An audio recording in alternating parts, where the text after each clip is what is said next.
इधर क्या है, इस डायरेक्शन में, इस डायरेक्शन में है horizontal component of earth magnetic field, है ना। ये डायरेक्शन है मैग्नेटिक नॉर्थ, और ये जो एंगल होता है, इस एंगल को हम क्या बोलते हैं, डेक्लिनेशन, राइट।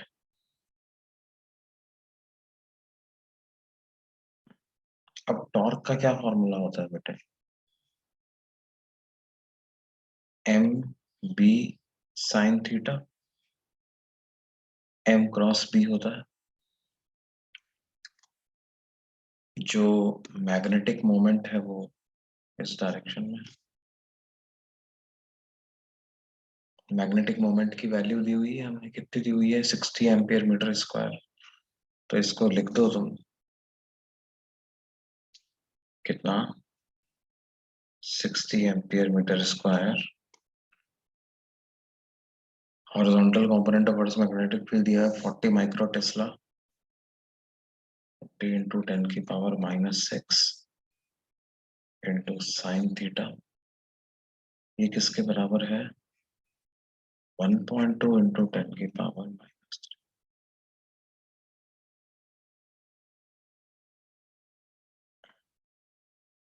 6 इंटू 4 ये हो जाएगा 24 इंटू 10 की पावर -4 इंटू साइन थीटा, तो ये हो जाएगा 2.4 इंटू 10 की power -3 sine theta, to 1.2 into 10 की पावर -3। तो यहाँ से साइन थीटा की क्या वैल्यू आ जाएगी, 1/2, यानी थीटा आ जाएगा बच्चों कितना, 30 डिग्री। क्या ये क्लियर है सबको? हाँ सर। ओके।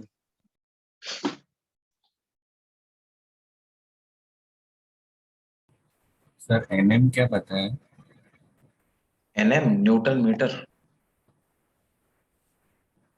अच्छा, टॉर्क की यूनिट क्या होती है, SI unit of torque is newton metre बेटे।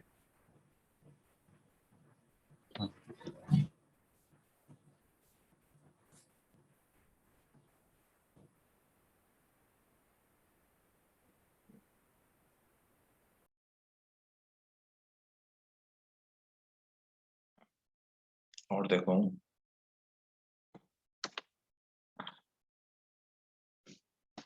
माने हमें क्वेश्चन कुछ इस तरह से दिया हुआ है, a magnetic needle free to rotate in vertical plane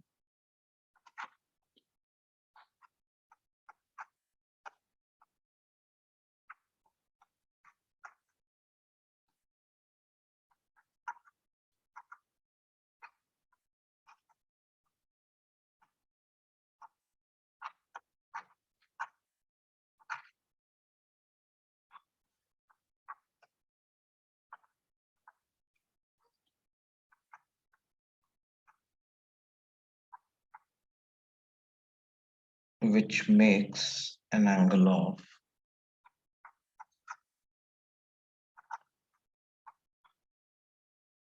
60 degree with the magnetic meridian.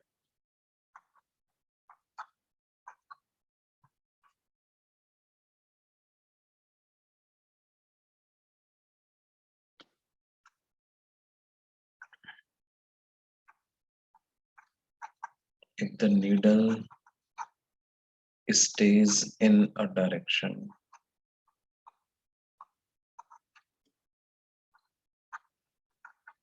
which makes an angle of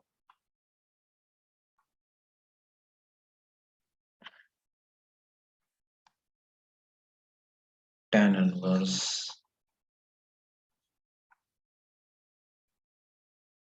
2/√3 with the horizontal direction,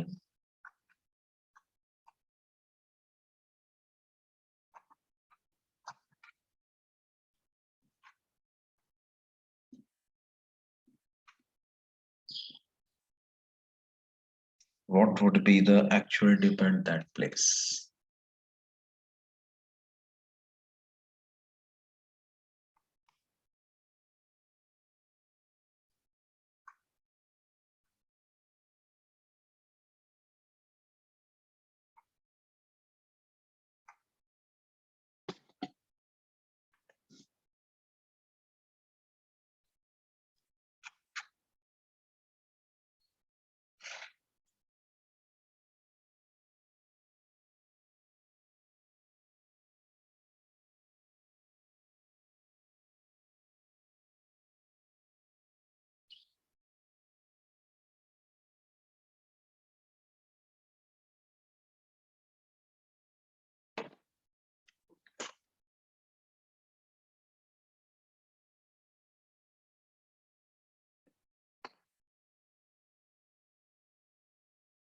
हाँ भाई, ट्राई करो बच्चों इस क्वेश्चन को थोड़ा।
हाँ बेटे, आया क्या ये वाला question?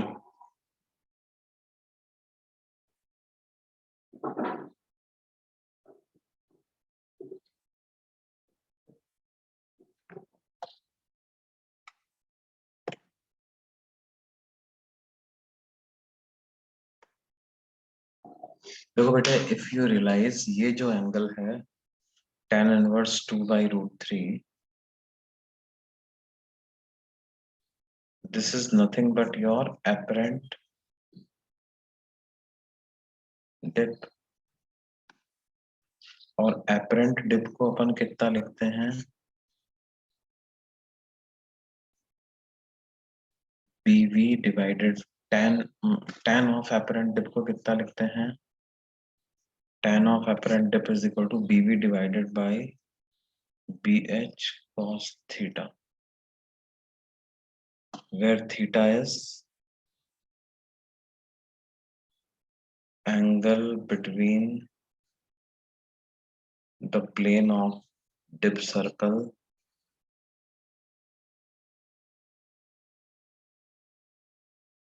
and the magnetic meridian।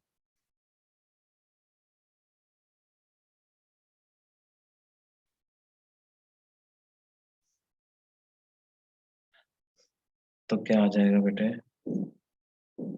2 divided by √3 is equal to tan of कुछ phi मान लेते हैं अपन, where phi will be your true dip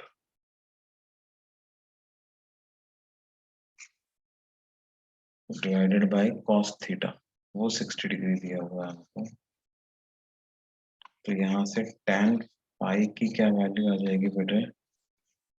2/√3 into cos 60 degree. cos 60 degree 1/√3, cos 60 is 1/2, तो 2 से 2 कैंसिल हो जाएगा, तो 5 की वैल्यू क्या आ जाएगी? 30। ये बात समझ में आती है क्या सबको बच्चों?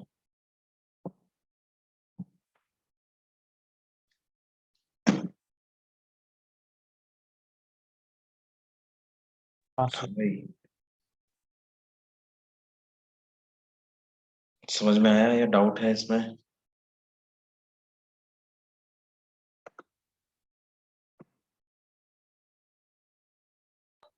सर आ गया समझ।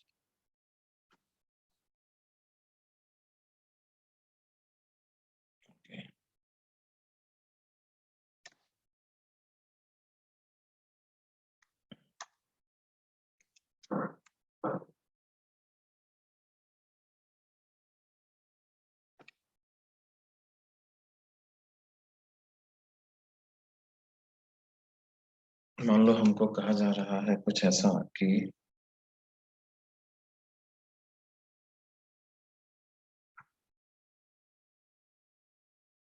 at a certain location in Africa,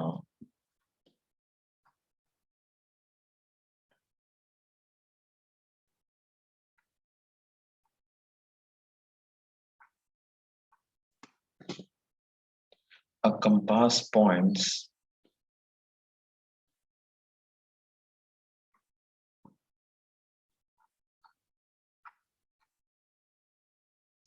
(12 degree west of geographic north).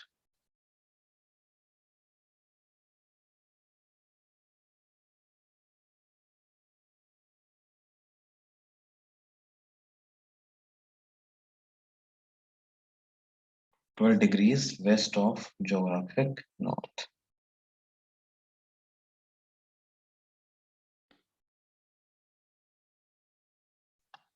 The north tip of the magnetic needle of a dip circle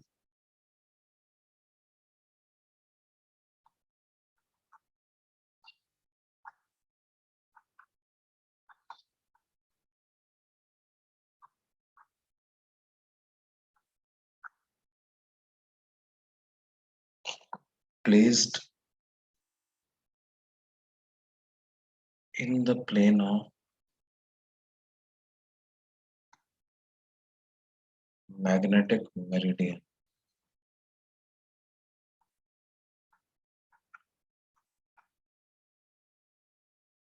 points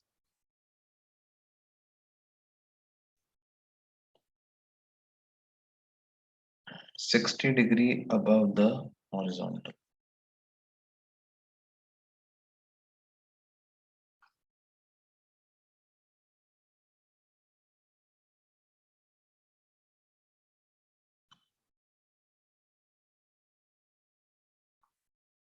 The horizontal component of Earth's magnetic field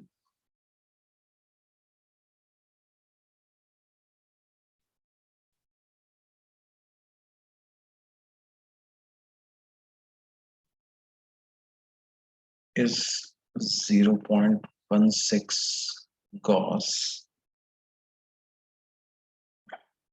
तो हमें पता लगाना है specify the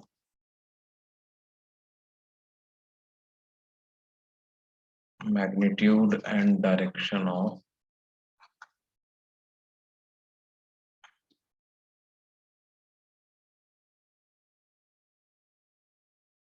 Earth's magnetic field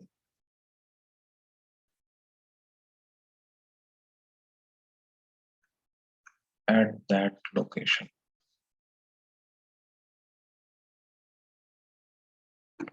मतलब कहने की बात है कि horizontal component of earth magnetic field तो हमें दे दिया है, वर्टिकल कंपोनेंट और पता कर लो, उससे काम चल जाएगा आपका।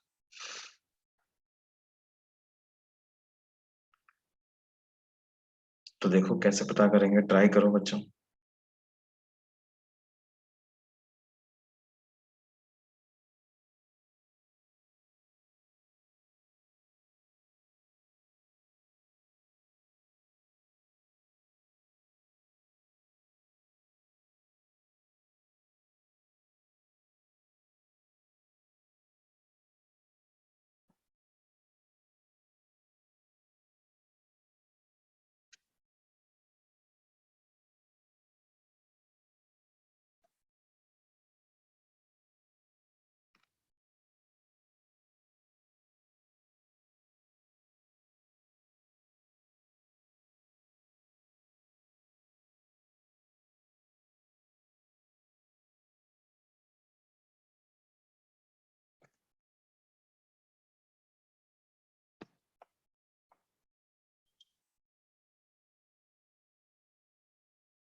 Sir magnitude 0.32 into 10⁻⁴ Tesla.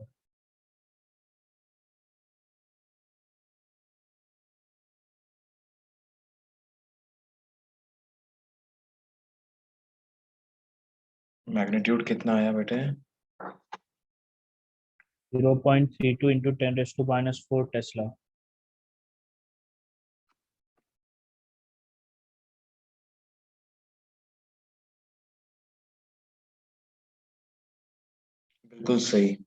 बिल्कुल सही है।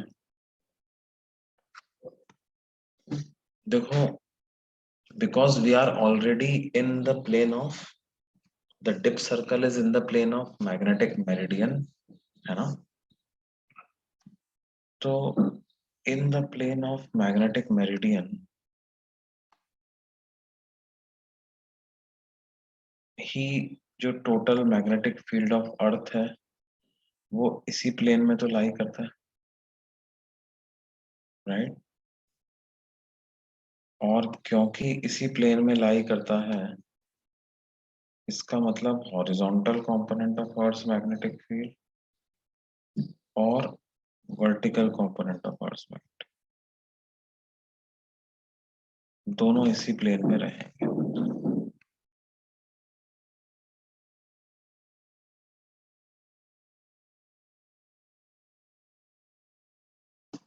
तो इनका रिजल्टेंट अगर आप देखोगे तो वो कुछ इस डायरेक्शन में है।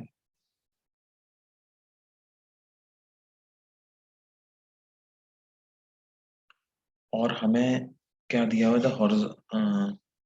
60 डिग्री अबव द हॉरिजॉन्टल। अच्छा, वो अबव द हॉरिजॉन्टल दिया हुआ है तो कोई बात नहीं,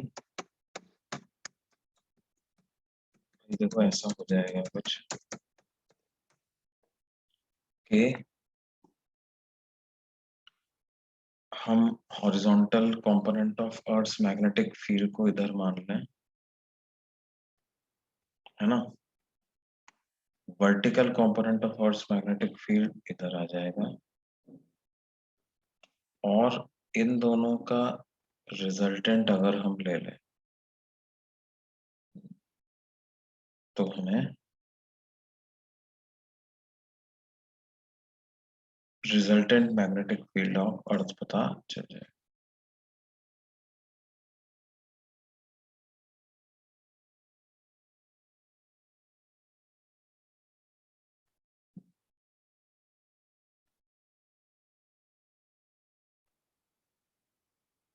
It 0.60 degree above the horizontal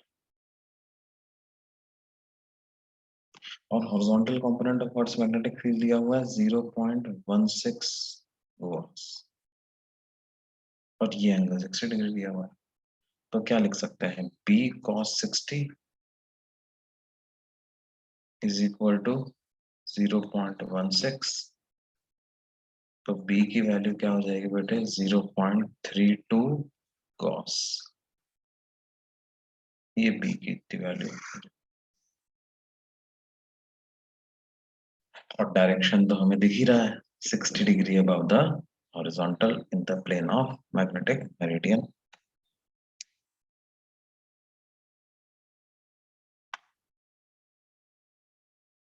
और देखो भाई,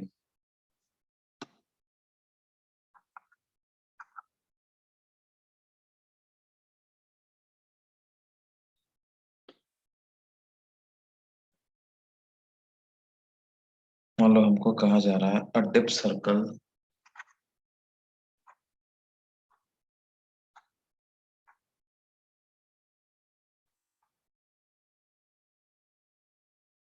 shows an apparent depth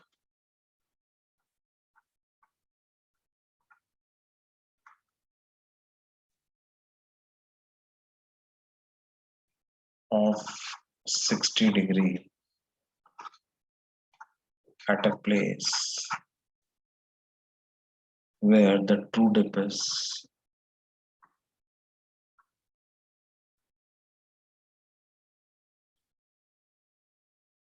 45 degree.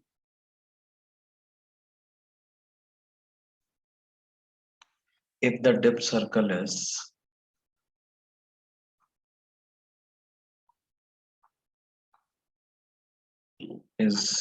rotated by 90 degrees, then what will be the apparent dip at that place.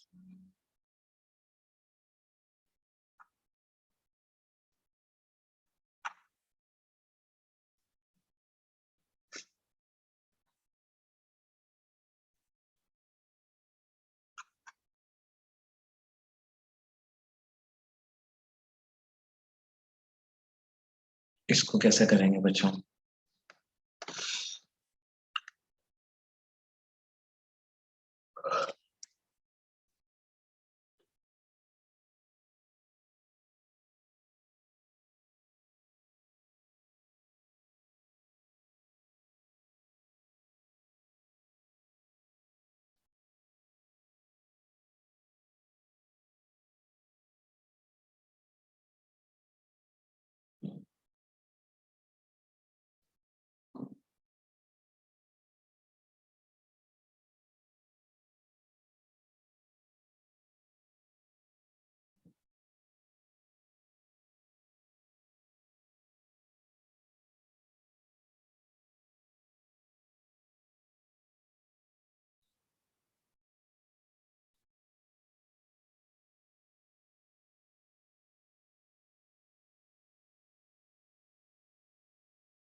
तो 300 डिग्री होगा, हाँ बेटे, 300 डिग्री होगा।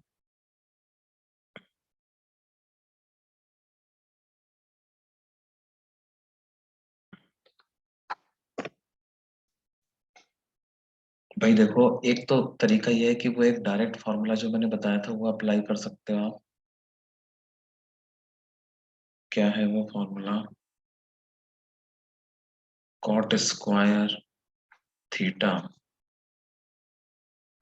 Is equal to cot square theta apparent plus cot square theta apparent dash, right? Where theta is actual dip या true dip, तो वो 45 degree है। cot square 45 degree and theta apparent and theta apparent dash are apparent dips in two plane जिनके बीच में angle 90 degree है। तो ये हो जाएगा cot square 60 degree plus cot square apparent dash। Now cot 45 is 1, तो ये हो जाएगा 1।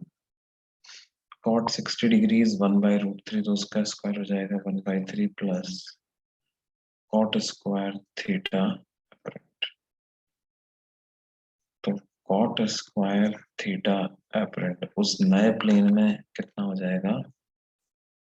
1 - 1/3 मतलब 2/3। तो cot ऑफ थीटा apparent की वैल्यू आ जाए बेटे √2/3, या थीटा apparent डैश को क्या बोल सकते हैं? cot inverse of √2/3। ऐसा लिख सकते हैं।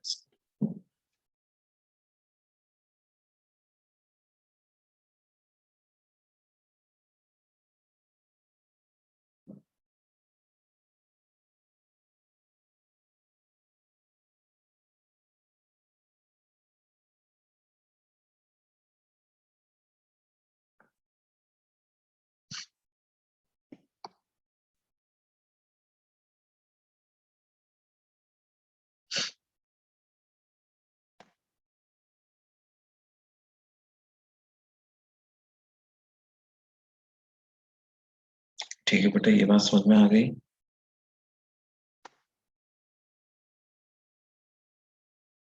हाँ सर। ओके, तो this is about Earth's magnetic field, right?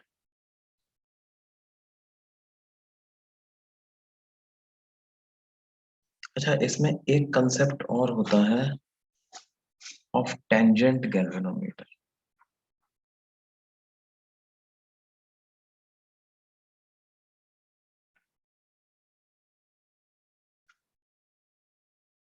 ये टेंजेंट गैल्वेनोमीटर क्या होता है बच्चा?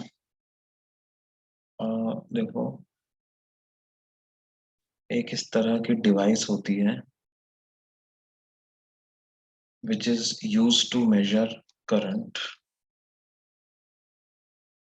और इस डिवाइस में क्या होता है बेटे?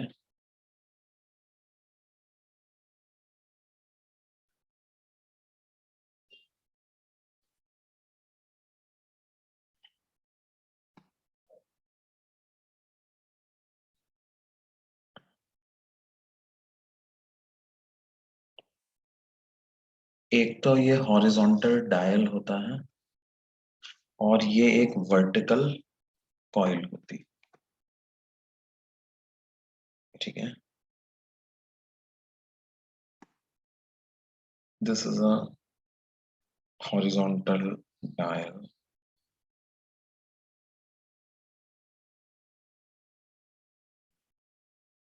and this is a vertical coil, ठीक है।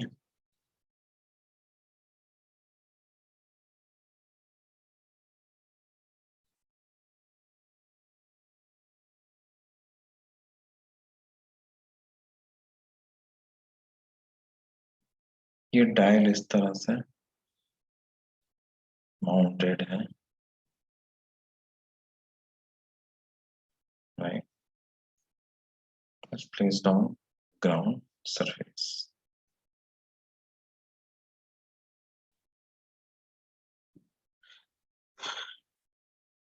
अब देखो, ये कॉइल में हमारे पास फैसिलिटी होती है कि इसमें करंट भेज सकते हैं, है ना। Tangent galvanometer is basically a current measuring device.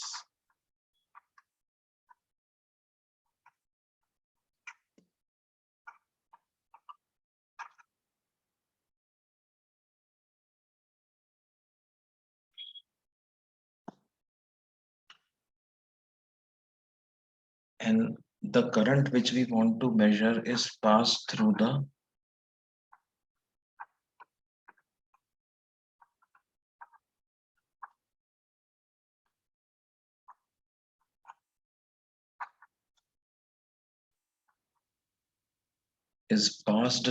vertical coil.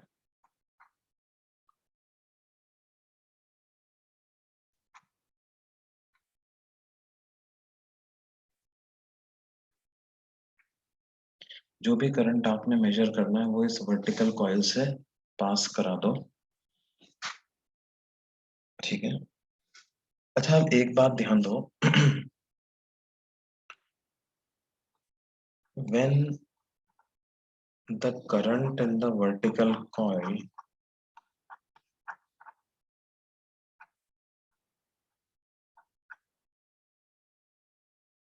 is zero, the magnetic needle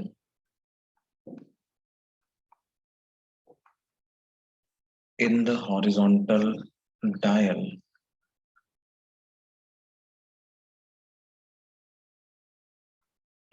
will point towards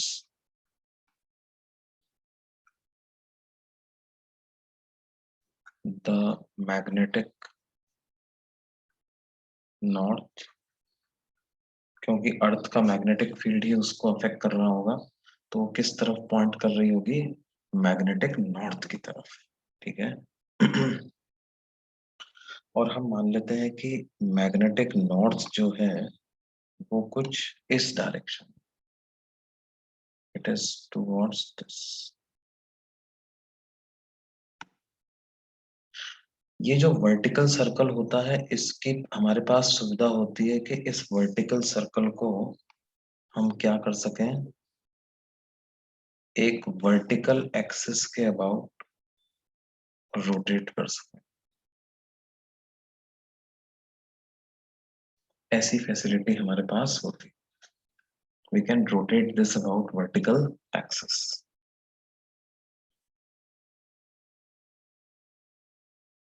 तो क्या किया जाता है कि the plane of the coil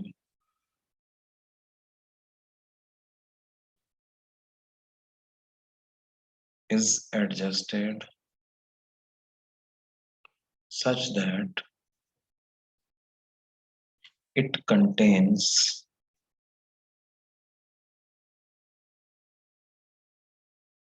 the needle,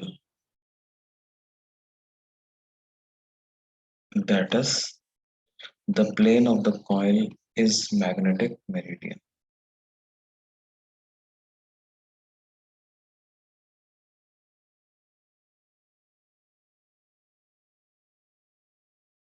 हाँ, horizontal component of earth magnetic field जिस plane में है, वर्टिकल प्लेन में, वही मैग्नेटिक मेरिडियन होता है। Now current is passed through the vertical coil.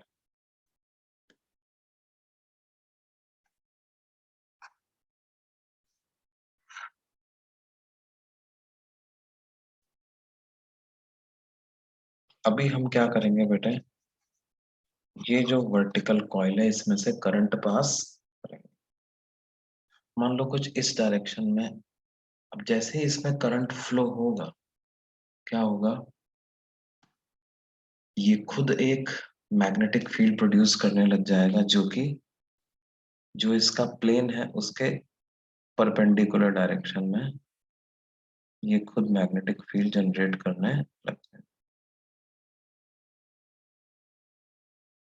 है ना।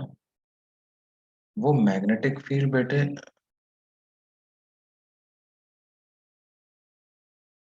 होगा हॉरिजॉन्टल प्लेन में ही, है ना। लेकिन अर्थ का जो horizontal component of magnetic field है उसके साथ 90 डिग्री एंगल बना रहा, ये हो जाएगा magnetic field due to coil. और इसी डायरेक्शन में था क्या, हॉरिजॉन्टल, जिस डायरेक्शन में ये नीडल है उसी डायरेक्शन में है क्या, horizontal component of earth's magnetic.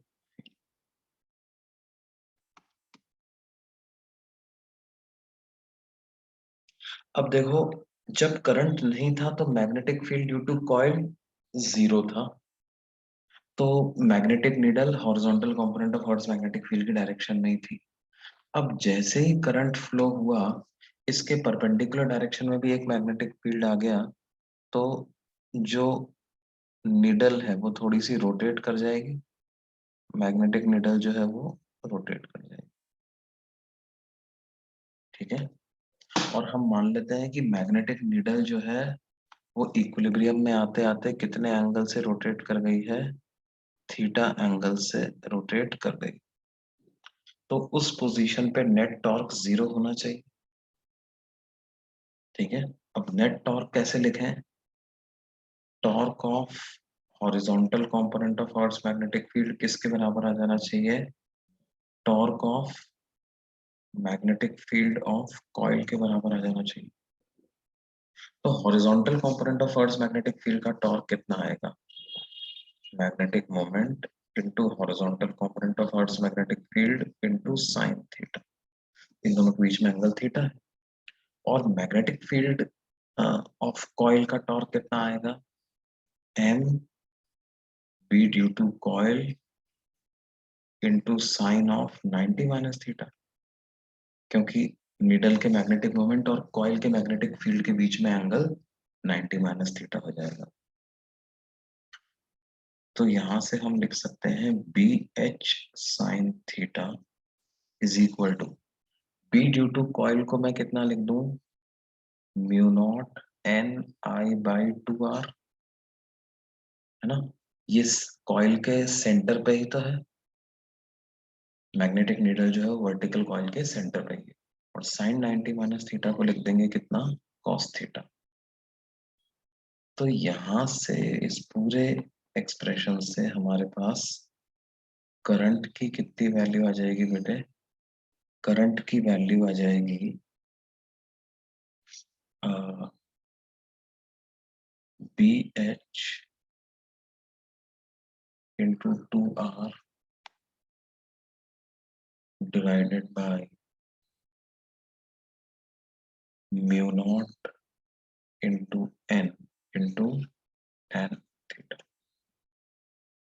ठीक है।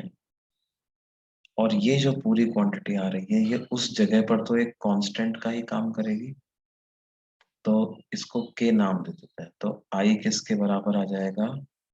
के tan थीटा पे। ठीक है। तो टेंजेंट गैल्वेनोमीटर में क्या होता है? Current through the coil is directly proportional to tan theta, where what is theta? Theta is deflection in the needle. मैं अगले पेज पे लिख देता हूँ। In tangent galvanometer,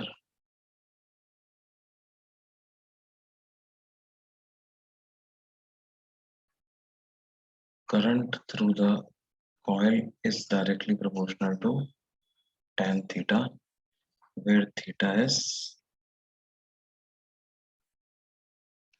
deflection in the magnetic needle.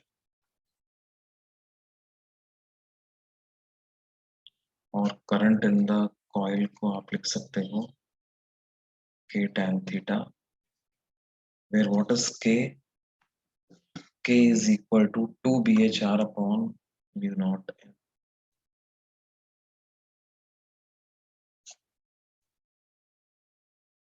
K की इतनी वैल्यू हमारे पास है।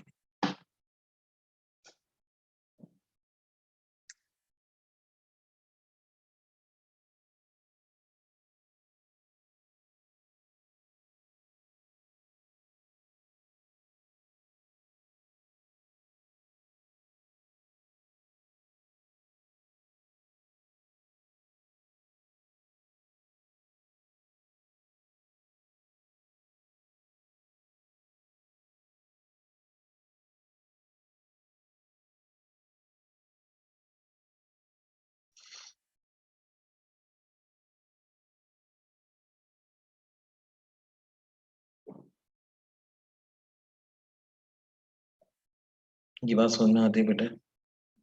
ये कंसेप्ट है किसका? Tangent galvanometer.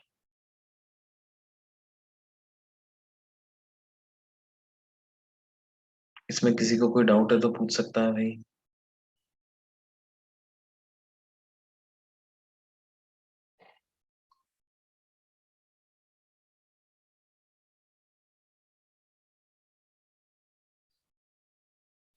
ओके। तो सर ये नॉर्मल मूविंग कॉइल गैल्वेनोमीटर से अलग होता है? मूविंग कॉइल गैल्वेनोमीटर से अलग होता है ना? मूविंग कॉइल गैल्वेनोमीटर अलग होता है। मूविंग कॉइल गैल्वेनोमीटर में तो क्या होता है बेटे? Current is proportional to theta. In moving coil galvanometer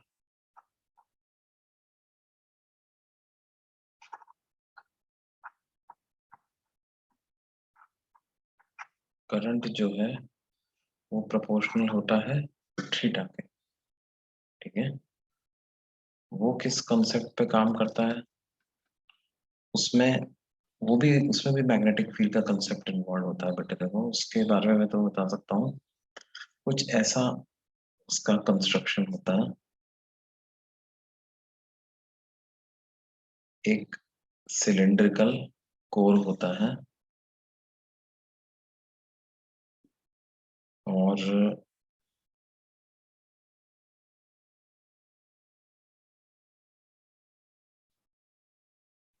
उस कोर पर हम क्या करते हैं, एक पतले वायर की वाइंडिंग कर देते हैं।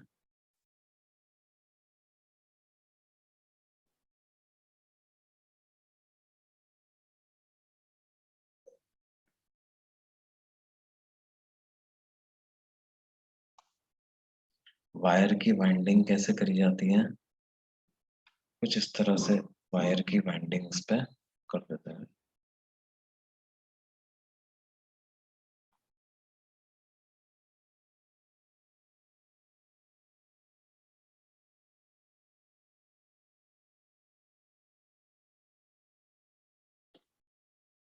ऐसे ऐसे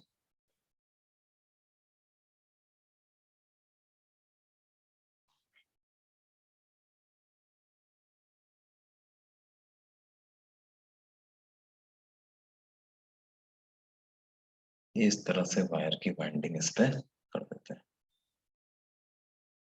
और इसको क्या करते हैं बेटे, हम मैग्नेट्स के बीच में रख देते हैं। ठीक है, कैसी मैग्नेट्स होती हैं वो, कुछ इस तरह की।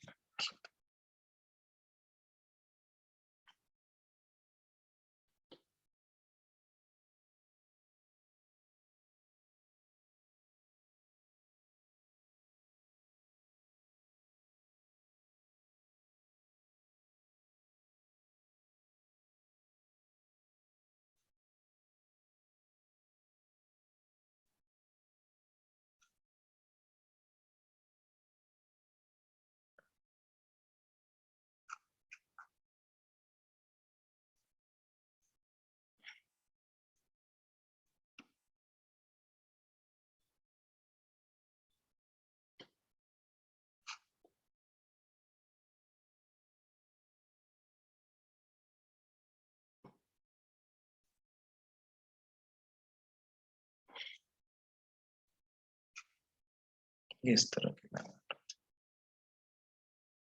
ठीक है, इसका अगर टॉप व्यू तुम देखोगे तो it will look something like this.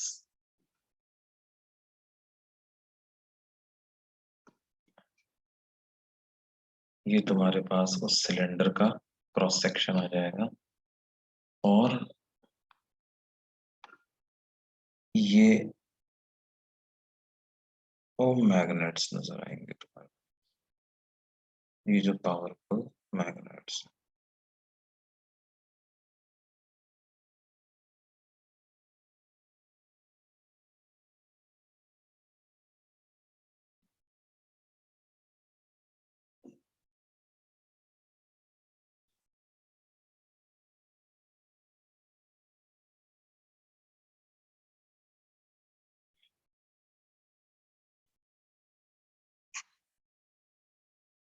और इस पर हमने क्या किया हुआ है, इस सिलेंड्रिकल कोर पर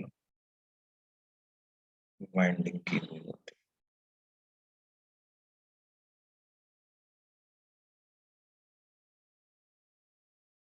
अच्छा, ये जो हमारे पास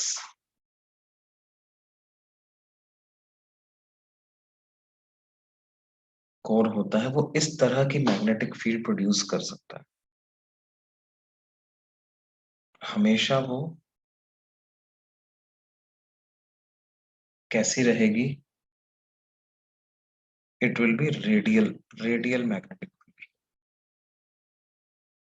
right. Magnetic field will be radial.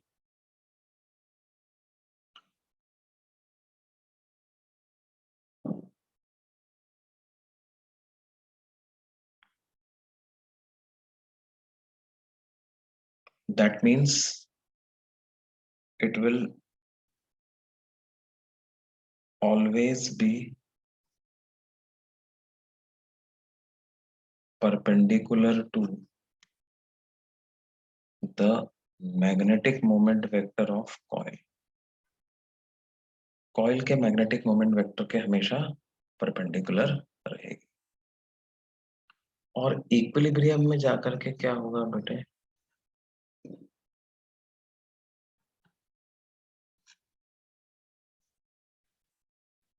अच्छा साथ में यहाँ पर एक स्प्रिंग भी लगी हुई होती है।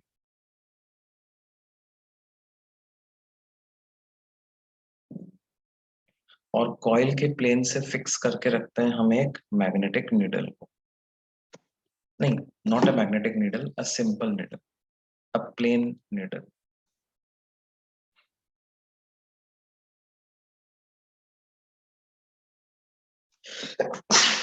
is attached to the coil। अब जैसे ही इस कॉइल में हम करंट पास करते हैं,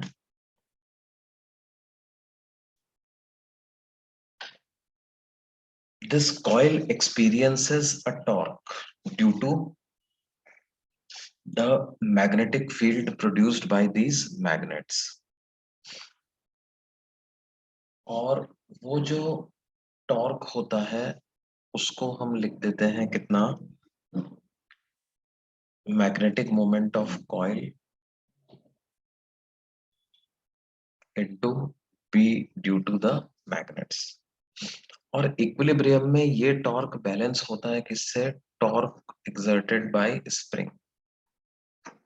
और टॉर्क एक्सर्टेड बाय स्प्रिंग जो होता है, because this is a spiral spring, तो टॉर्शनल इसका टॉर्क लगेगा, that is C theta, where C is torque constant या टॉर्शनल कांस्टेंट ऑफ स्प्रिंग।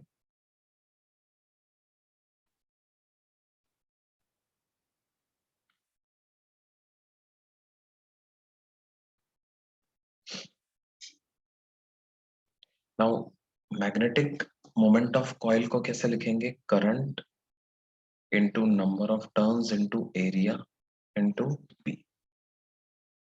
तो करंट की वैल्यू कितनी आ जाती है बेटे, C divided by B N A into theta. ये कंसेप्ट होता है किसका बेटे, मूविंग कॉइल गैल्वेनोमीटर।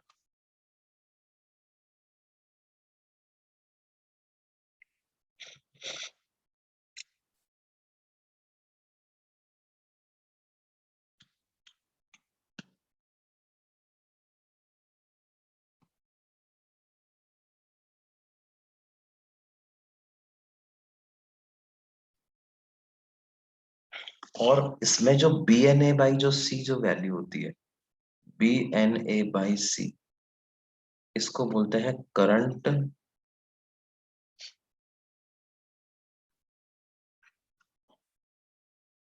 सेंसिटिविटी।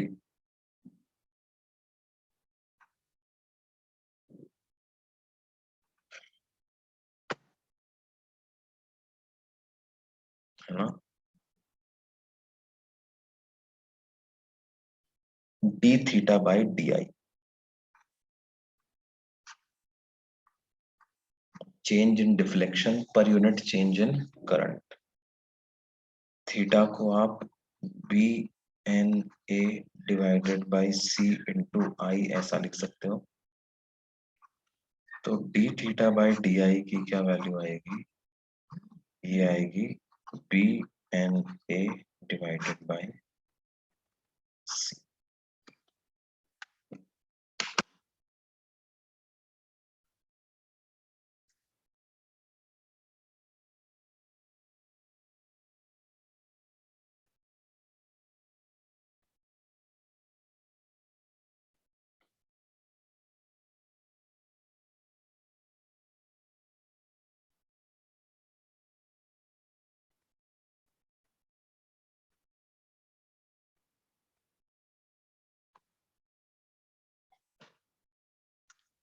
ये बात समझ में आ रही है बच्चों? हाँ सर। ओके, तो ये डिफरेंस होता है बेटे किसमें, moving coil galvanometer and tangent galvanometer में। मूविंग कॉइल गैल्वेनोमीटर में एक इम्पॉर्टेंट पॉइंट ये होता है बेटा कि ये चीज जो मैंने यहाँ पे बताई है कि कैसे हमेशा हम ये जो मैग्नेटिक फील्ड है मैग्नेट का और कॉइल के प्लेन के बीच में we always ensure that there is an angle of 90 degree. तो उसमें क्या होता है, ये जो मैग्नेट्स होती हैं हमारी वो इस तरह शेप की होती हैं कि हमेशा ये 90 डिग्री एंगल इसमें हो जाता है। ठीक है,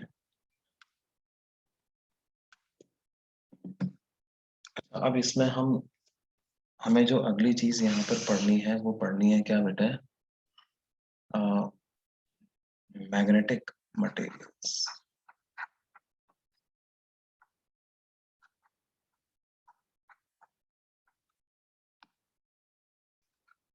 देखो बेटा ये आपने पढ़ा हुआ है कि क्या होता है, जैसे मान लो कि हमारे पास एक सोलेनॉइड है और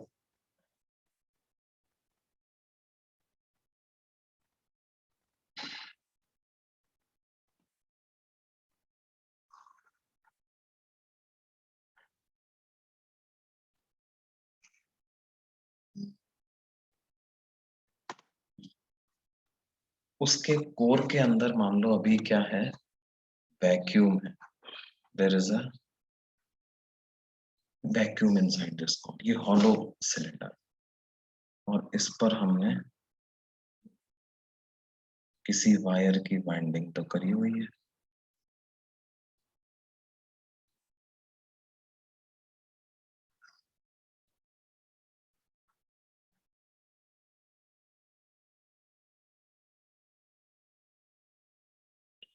अब ध्यान दो कि अगर कोई मैं मैग्नेटिक मटेरियल या किसी और मटेरियल को इंट्रोड्यूस करता हूं वैक्यूम के अंदर, तो बी इनसाइड द सोलेनॉइड जो है वो चेंज हो जाएगा। In vacuum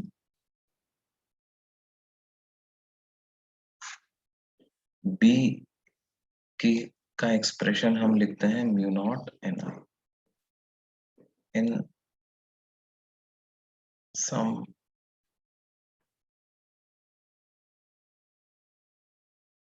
magnetic material. B की क्या वैल्यू हो जाती है, mu naught into mu R into N I, कुछ इस तरह से हम लिखते हैं, जहां पर म्यू आर को क्या बोलते हैं बेटे, रिलेटिव परमिएबिलिटी।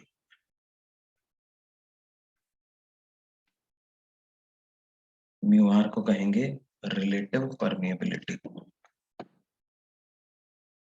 अब ये यहां तक हम कैसे पहुंचते हैं, हम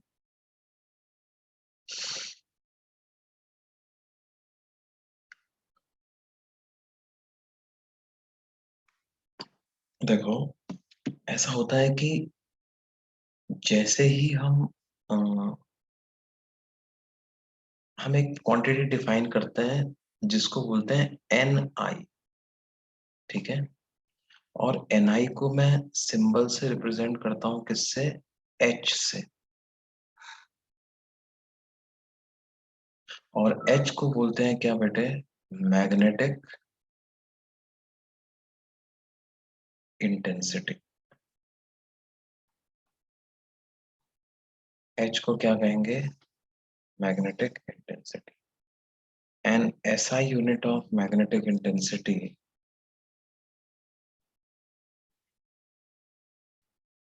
इज एम्पियर पर मीटर।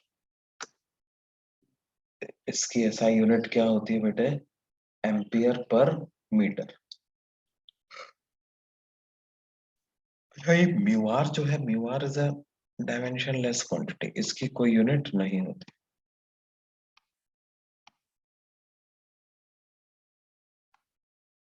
वो तो इसके कहने का मतलब क्या है कि किसी भी तरह का जब करंट डिस्ट्रीब्यूशन लेंगे हम, for any type of current distribution,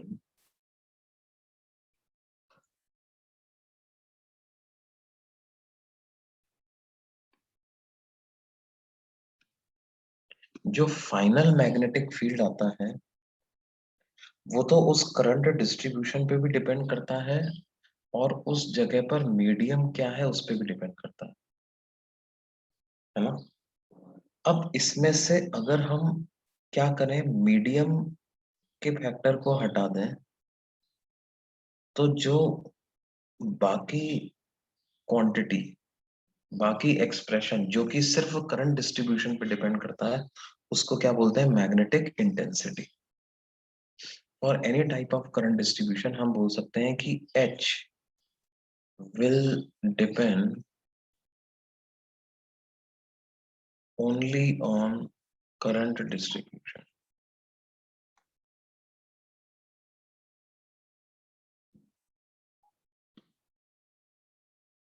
It will totally be independent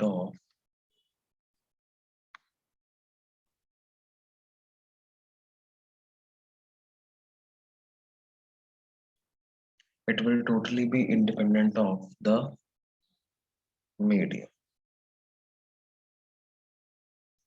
ठीक है, इस क्वांटिटी को नाम देते हैं मैग्नेटिक इंटेंसिटी।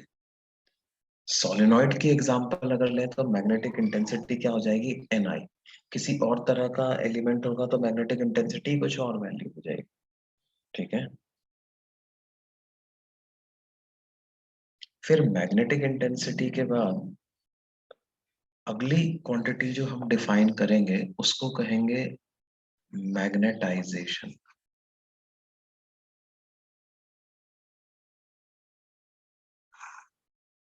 Capital M।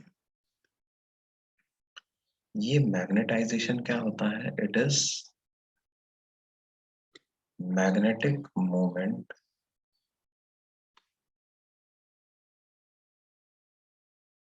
पर unit volume.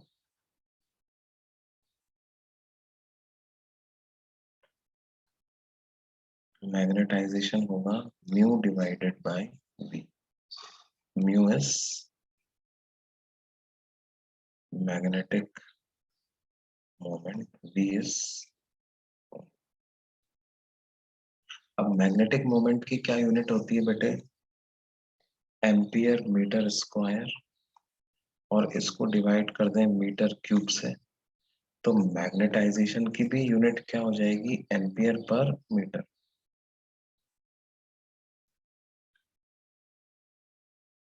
SI unit of magnetization will be ampere per meter.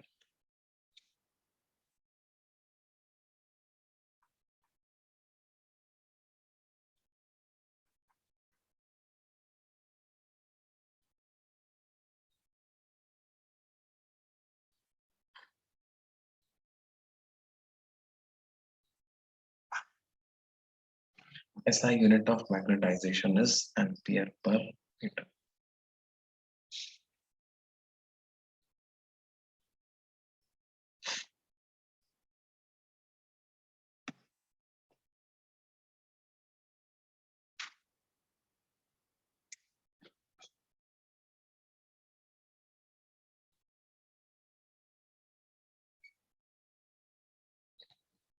तो होता क्या है कि when a magnetic material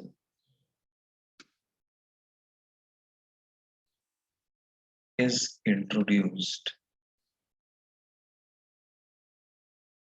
in a current distribution,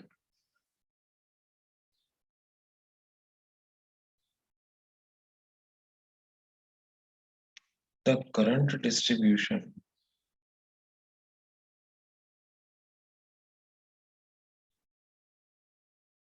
leads to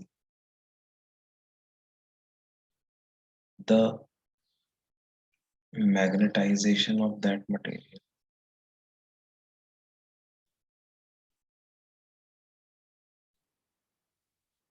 ठीक है, leads to the magnetization of that material. और जो उस मटेरियल का मैग्नेटाइजेशन होता है m, it is directly proportional to the magnetic intensity of that current distribution. Magnetization is directly proportional to magnetic intensity. तो और जो कांस्टेंट ऑफ प्रोपोर्शनैलिटी होता है बेटे, उसको बोलते हैं काई। Where what is chi? Chi is magnetic susceptibility.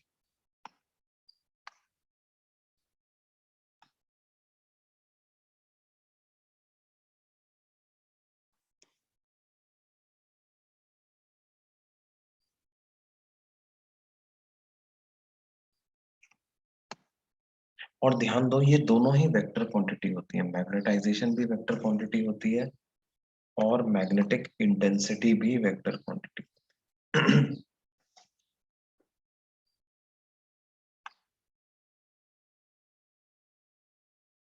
m vector is equal to chi into h vector। ये chi बताता है कि for a given intensity, magnetic intensity, कितना मैग्नेटाइजेशन उस मटेरियल में हो जाएगा। And this magnetic susceptibility can be positive or negative। मतलब जो मैग्नेटाइजेशन होता है वो मैग्नेटिक इंटेंसिटी की डायरेक्शन में भी हो सकता है, मैग्नेटिक इंटेंसिटी के अपोजिट डायरेक्शन में भी हो सकता है। ठीक है, अच्छा, अब ये जो मैग्नेटाइजेशन इस मटेरियल में हुआ, वो भी अपना एक मैग्नेटिक फील्ड प्रोड्यूस करेगा। उस मैग्नेटिक फील्ड को कहेंगे induce magnetic field.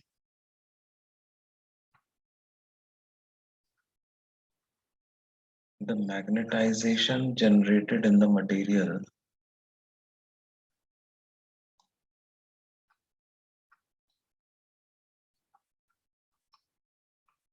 will also lead to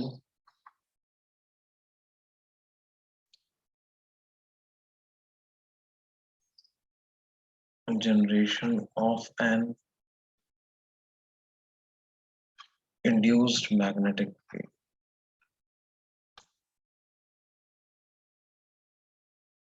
और वो जो इंड्यूस्ड मैग्नेटिक फील्ड होगा बेटे, उसको हम लिखेंगे mu naught times capital M। तो जो टोटल मैग्नेटिक फील्ड हो जाएगा वो हो जाएगा मेरा B naught plus B induced. What is B naught? B naught is mu naught into H vector. What is B induced? B induced is mu naught into M vector. And what is M vector? M vector can be written as chi into H vector। तो ये हमारे पास ऐसा हो जाएगा mu naught into H vector common आ जाएगा और 1 plus chi ऐसा बन जाएगा। तो जो B हो जाएगा वो हो जाएगा mu naught 1 plus chi into H vector। और 1 प्लस काई जो है, इसी को हम नाम देते हैं क्या? Mu R. 1 प्लस काई को ही क्या नाम देते हैं बेटे? Mu R, relative permeability. तो बी रिजल्टेंट की क्या वैल्यू आ जाएगी? Mu naught mu R into H vector.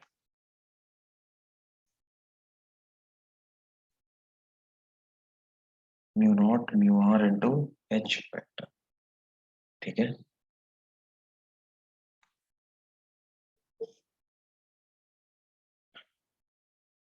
अच्छा, अब ये जो ससेप्टिबिलिटी होती है ना, मैग्नेटिक ससेप्टिबिलिटी, 3 तरह के मटेरियल्स हम की बात करते हैं,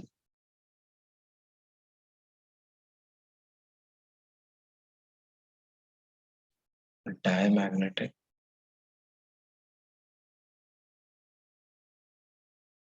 पैरामैग्नेटिक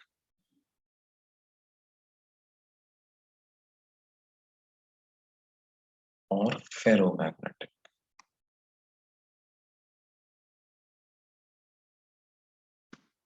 डायमैग्नेटिक के लिए ससेप्टिबिलिटी इज लेस देन 0, है ना, basically slightly less than 0,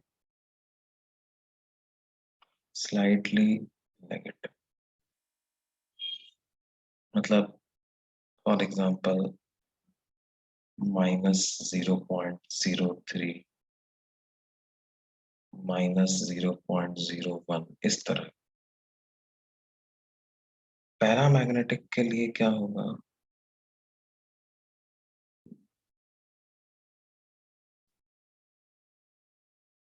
paramagnetic के लिए susceptibility is slightly greater than 0, slightly positive।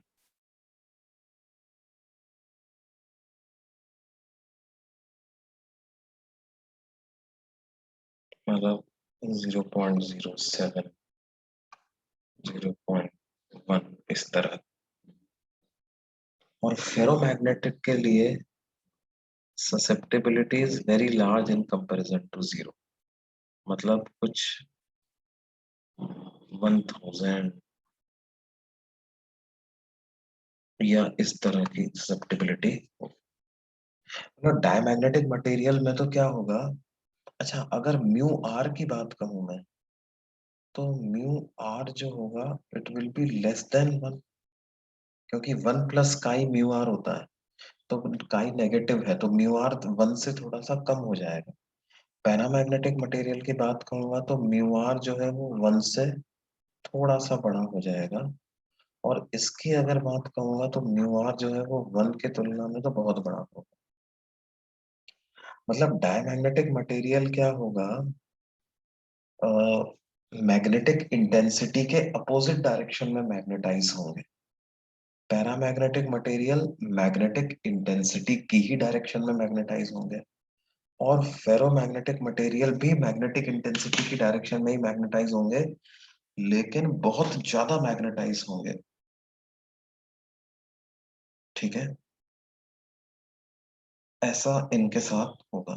तो ये सारी जो मैंने क्वांटिटी यहाँ पे इंट्रोड्यूस करी है, ये समझ में आनी चाहिए। 4 नई क्वांटिटी इंट्रोड्यूस हुई है बेटे, कौन कौन सी, मैग्नेटिक इंटेंसिटी,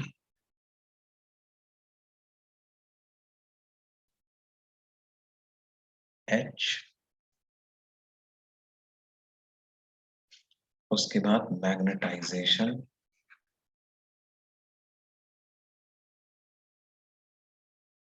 वो है M, उसके बाद ससेप्टिबिलिटी,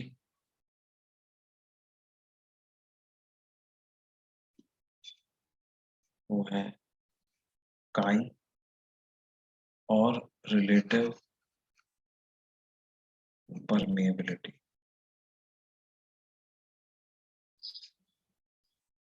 वो है क्या, म्यू आर। इन चारों क्वांटिटीज की यूनिट क्या होती है, आपस में एक दूसरे से किस तरह से रिलेटेड होती हैं, इनका फिजिकल सिग्निफिकेंस क्या होता है, ये सारी बातें अपन ने आज सीखी। ठीक है, इसको जाकर के रिवाइज करना और खुद से पूरी थ्योरी एक बार पढ़ दो। ठीक है, अब ये ऐसा क्यों होता है कि कुछ मटेरियल की ससेप्टिबिलिटी नेगेटिव हो जाती है, कुछ की 0 से थोड़ी सी ज्यादा होती है, कुछ की 0 से के तुलना में बहुत ज्यादा होती है। ये एक्सप्लेन होता है किससे, मटेरियल्स जिन एटम्स से, जिन मॉलिक्यूल्स से मिलकर के बने हुए हैं, उनके अंदर इलेक्ट्रॉन्स का अरेंजमेंट कैसा है, उस पर डिपेंड करता है। ये पूरी की पूरी तरह से उनकी केमिकल प्रॉपर्टीज से ही पता चलता है। है ना। देखो क्या है,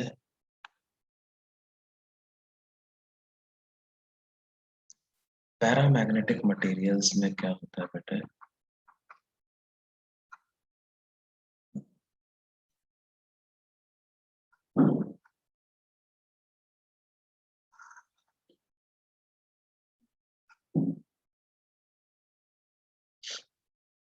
पैरामैग्नेटिक मटेरियल्स में each atom has a non zero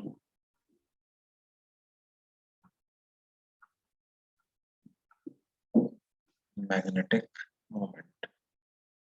देखो हर एटम के अंदर इलेक्ट्रॉन्स हैं and those electrons are in motion, and because the electrons are in motion, a charged particle in motion has its own magnetic moment, है ना। but since there are many electrons और उनका spin किसी का same direction में होता है, opposite direction में होता है तो वो एक दूसरे के मैग्नेटिक मोमेंट को ऐड भी करते जा सकते हैं या एक दूसरे को कैंसिल भी कर सकते हैं। पैरामैग्नेटिक मटेरियल में क्या होता है बेटे, हर एटम का एक नॉन जीरो मैग्नेटिक मोमेंट होता है, but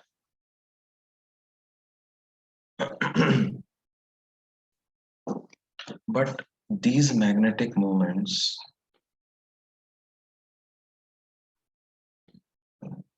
are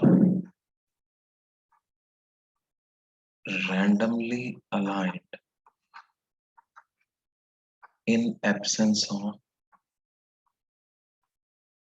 any external current distribution.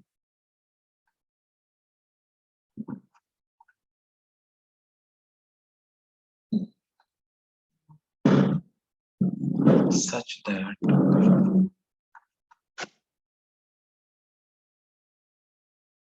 the net magnetic moment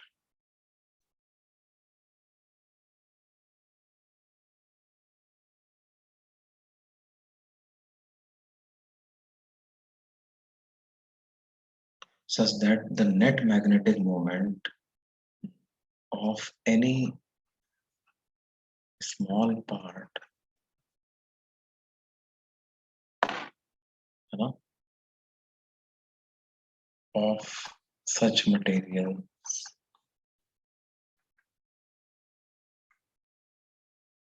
is zero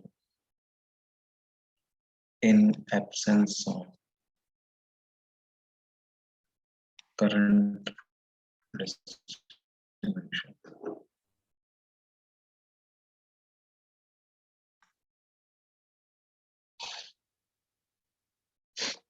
ठीक है,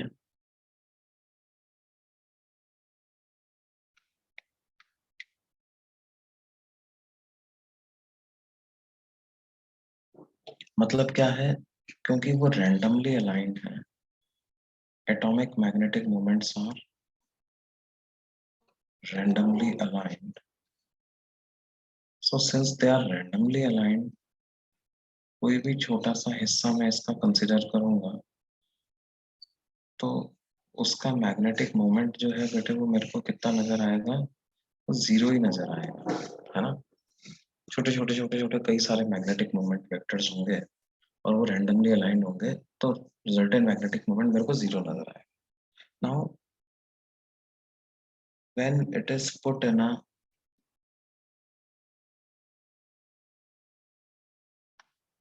in a current distribution,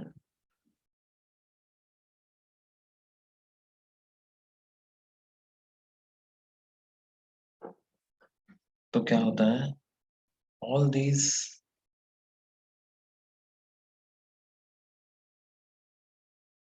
atomic magnetic dipoles experience torque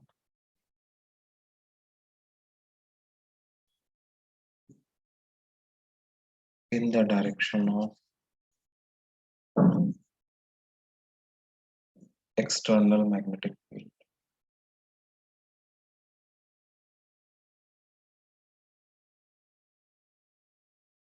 and start aligning them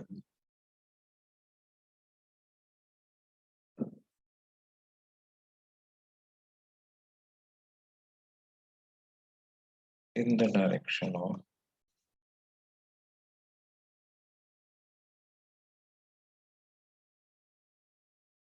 external magnetic,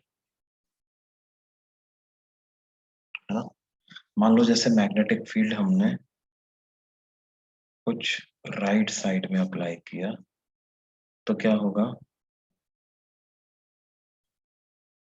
मतलब ऐसा नहीं होगा कि सबके सब अपने आप को राइट साइड में अलाइन कर लेंगे, लेकिन तब भी काफी सारे हमको राइट साइड में अलाइन होते हुए मिल जाएंगे। और क्योंकि एक नेट मैग्नेटिक मोमेंट क्रिएट हो जाएगा in the direction of external magnetic field. Therefore,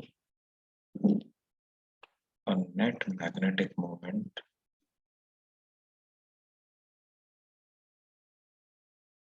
gets created in the direction of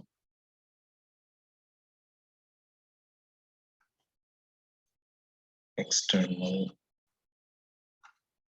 magnetic.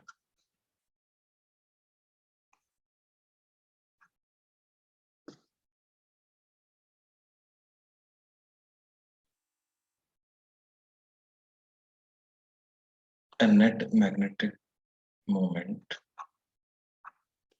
gets created in the direction of external magnetic field. ये जो मैग्नेटिक मोमेंट हुआ, इस मैग्नेटिक मोमेंट को mu नाम दे देते हैं अपन, induced magnetic moment. This induced magnetic moment को अगर अपन वॉल्यूम से डिवाइड कर दें तो उसी को क्या बोलते हैं, मैग्नेटाइजेशन। और ये जो मैग्नेटाइजेशन होता है, ये जाहिर सी बात है मैग्नेटिक इंटेंसिटी के प्रोपोर्शनल होगा, उस एनआई के प्रोपोर्शनल होगा। और इस मैग्नेटाइजेशन और मैग्नेटिक इंटेंसिटी में जब ये प्रोपोर्शनैलिटी हटाएंगे तो जो कांस्टेंट ऑफ प्रोपोर्शनैलिटी होता है उसको बोलते हैं काई या मैग्नेटिक ससेप्टेबिलिटी।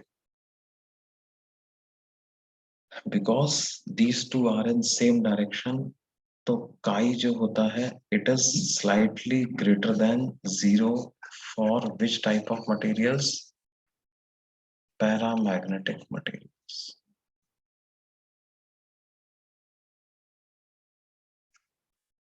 ठीक है बेटे। और फिर जो रिजल्टेंट मैग्नेटिक फील्ड होगा उसको लिख देंगे B naught plus B induced, और बी नॉट को लिख देंगे mu naught into H, B induced को लिख देंगे म्यू नॉट इंटू एम, तो हो जाएगा mu naught into H plus M. और एम की क्या वैल्यू हो जाएगी, काई इंटू एच, तो ये हो जाएगा mu not 1 plus chi into H, तो हो जाएगा mu naught mu R H. ये बी की इतनी वैल्यू हो जाएगी, राइट।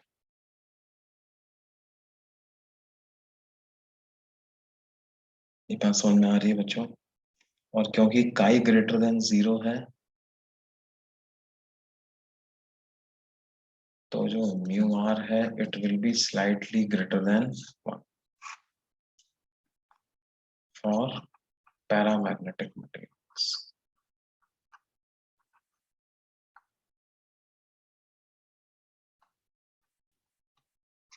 ठीक है बच्चों, फिर बाकी इसको अपन अगली क्लास में कंटिन्यू करेंगे। सर बोलो भाई।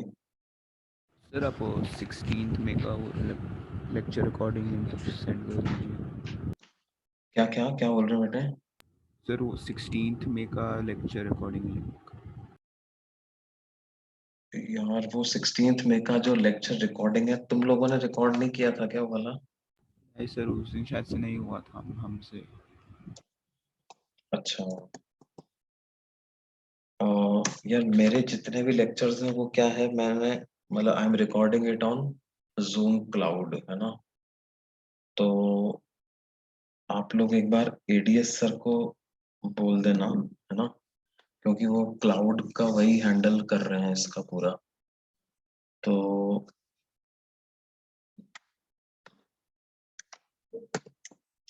ठीक है मैं सर। भी बोल दूंगा मेरी तरफ से हाँ 16 सर। में का लेक्चर वो क्लाउड से लेकर के आपके ग्रुप पे डाल देंगे, है ना?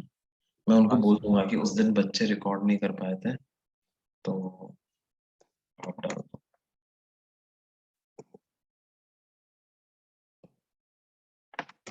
ठीक है बेटे? हाँ सर।